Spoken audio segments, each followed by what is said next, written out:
السلام علیکم ورحمۃ اللہ وبرکاتہ۔ صحیح بخاری۔ آج کی ہماری حدیث ہے 39 اور 40۔ وبہ حدثنا عبد السلام بن مطہر قال حدثنا عمر بن علی عن معن بن محمد الغفاری عن سعید بن ابی سعید المقبری عن ابی ہریرۃ عن النبی صلی اللہ علیہ وسلم قال ان الدین یسر ولن یشاد الدین احد الا غلبہ فسددوا وقاربوا وابشروا واستعینوا بالغدوۃ والروحۃ وشیء من الدلجہ۔ نبی صلی اللہ علیہ وسلم نے فرمایا، یہ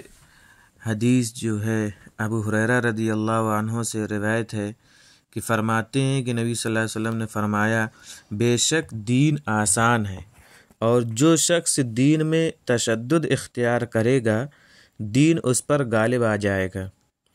لہذا میانہ روی اختیار کرو اور قریب قریب چلو اور خوش ہو جاؤ، اور صبح و شام اور رات کے کچھ آخری حصے سے مدد حاصل کرو۔ اس حدیث کے دو مطلب ہیں کہ ایک تو اللہ نے جو شریعت نازل فرمائی اس میں آسانی کے لحاظ کیا ہے، کسی حکم میں کوئی دشواری باقی نہیں چھوڑی، یعنی اللہ تبارک و تعالیٰ نے جو بھی حکم نازل کیا ہے وہ آسان بنا کر پیش کیا ہے، نہ کہ مشکل بنا کر۔ دوسرا مطلب یہ ہے کہ عموماً بندے انہی احکام کے مکلف بنائے گئے ہیں جن پر وہ آسانی سے عمل کر سکتے ہیں۔ انسان کی طاقت سے زیادہ کسی کام پر مکلف اللہ نے نہیں بنایا ہے، اتنا ہی عمل پر مکلف بنایا ہے جتنا وہ آسانی کے ساتھ کر سکے۔ اس میں لفظ ہے وَلَن يُشَادَّ الدِّينَ، یہ ایک جملہ ہے، اس کا مطلب یہ ہے کہ اگر کوئی شخص دین میں تشدد اختیار کرے تو وہ کامیاب نہیں ہوگا، اور دین اس پر غالب آ جائے گا اور اس کو ہرا دے گا۔ یعنی اگر ہم دین کے کسی بھی حکم پر یا جو اللہ نے جو احکام نازل فرمائے اس میں ہم تشدد اختیار کریں گے تو کامیاب نہیں ہوں گے۔ فسددوا، اس کا مطلب یہ ہے کہ راہ راست پر چلو، مگر کبھی راہ راست پر چلنا مشکل ہو جاتا ہے تو فرمایا قاربوا، کبھی کبھی ایسا موقع آتا ہے کہ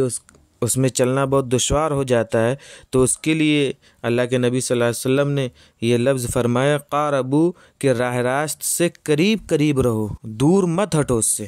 یعنی اس کے قریب رہ کر ہی اس پر عمل کیا جا سکتا ہے۔ وَأَبْشِرُوا، کہہ رہے ہیں کہ رحمت الہی سے پر امید رہو، ایسا نہیں ہے کہ اللہ کی رحمت سے نا امید ہو جاؤ کہ ارے یہ ہم سے ہوگا ہی نہیں، اللہ سے امید رکھتے ہوئے کام کرتے رہنا چاہیے، اور خوش ہو جاؤ کہ تمہارے تھوڑے اعمال بھی آخرت میں کافی ہو جائیں گے۔ ہم کوئی بھی کام کریں گے اگر وہ مسلسل کریں گے تو یہی اعمال ہمارے جو ہیں آخرت میں نجات کا ذریعہ بن جائیں گے۔ واستعینوا، اس سے مراد کچھ عوارض و وظائف صبح میں ہے اور کچھ شام میں اور کچھ رات میں سونے سے پہلے یا سونے کے بعد تہجد میں کر لینے چاہیے، اتنا کافی ہے اگر پابندی سے کیا جائے۔ وبه حدثنا عمرو بن خالد قال حدثنا زهير قال حدثنا ابو اسحاق عن البراء ان النبي صلى الله عليه وسلم كان اول ما قدم المدينة نزل على اجداده او قال اخواله من الانصار وانه صلى قبل بيت المقدس 16 شهرا او 17 شهرا وكان يعجبه أن تكون قبلته قبل البيت وأنه صلى أول صلاة صلاها صلاة العصر وصلى معه قوم فخرج رجل ممن صلى معه فمر على أهل مسجد وهم راكعون فقال أشهد بالله لقد صليت مع رسول الله صلى الله عليه وسلم قبل مكة فداروا كما هم قبل البيت وكانت اليهود قد أعجبهم إذ كان يصلي قبل بيت المقدس وأهل الكتاب فلما ولى وجهه قبل البيت أنكروا ذلك۔ یہ حدیث نمبر 40 ہے، اس کو برا رضی اللہ عنہ نے روایت کیا ہے۔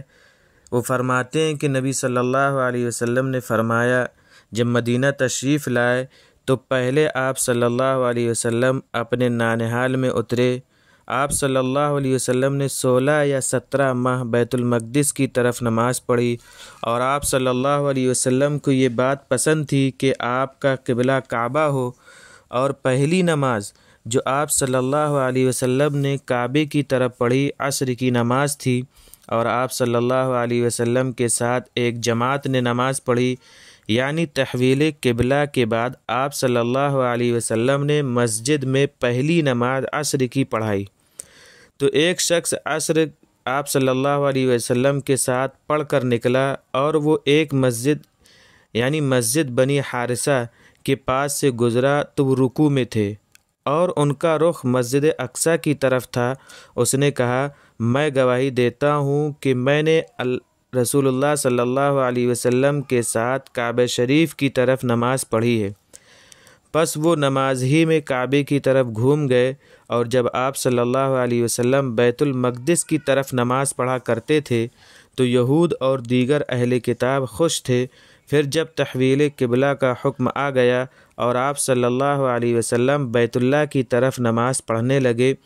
تو ان کو برا لگا، اور انہوں نے کہنا شروع کیا کہ مسجد اقصیٰ پر کیا کیڑے پڑ گئے جو بیت اللہ کی طرف نماز پڑھنے لگے۔ اور دوسری سند سے اس حدیث میں یہ اضافہ ہے، تحویل سے پہلے کچھ لوگ وفات پا گئے یا شہید ہو گئے تو ہم نہ سمجھ سکے کہ ان کے متعلق کیا کہیں،